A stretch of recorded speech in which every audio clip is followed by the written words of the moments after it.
জুম্মা মোবারক সবাইকে। শুক্রবার মানেই হচ্ছে স্পেশাল ডে, ঈদ ভাব। আসসালামু আলাইকুম। আমি আসলে চলে আসলাম আজকের দুপুরের রান্না নিয়ে। দুপুরে আজকে রান্না হয়েছে হলো পোলাও, ইলিশ মাছ ভুনা, বেগুন টমেটো দিয়ে ইলিশ মাছ, আর এখানে হচ্ছে সাদা পোলাও বাচ্চাদের পছন্দ অনুযায়ী। দ্রুত রান্না করার ট্রাই করছি কারণ আজকে বাসায় বাজার ছিল না, বাজার থেকে এসে তারপরে আমি রান্না বসিয়েছি। এখানে ভাজি বসিয়ে দিয়েছি কাঁকরোল দিয়ে, কাঁকরোল, চিংড়ি মাছ আর হচ্ছে মাছের ডিম দিয়ে ভাজি করতেছি।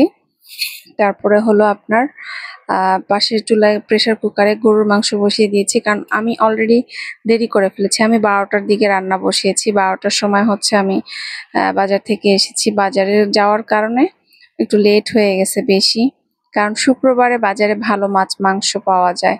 দেশি মাছগুলো শুক্রবারে ভালো দেশি পাওয়া যায়, বেশি পাওয়া যায়। তো সেজন্য শুক্রবারে সবসময় ট্রাই করি বাজারে যাওয়ার জন্য। তো আমি এদিকে বাজার করে নিয়ে আসছি, যে বাজারগুলো নামানো হয়নি, আমার হেল্পিং হ্যান্ড কাজ করছে, বাজার গুছাচ্ছে। এদিকে আমি রান্নাটা প্রায় শেষ করে ফেললাম। তো এই পর্যন্ত, আল্লাহ হাফেজ, বাই বাই। নেক্সট ভিডিও দেখার জন্য আমন্ত্রণ রইল।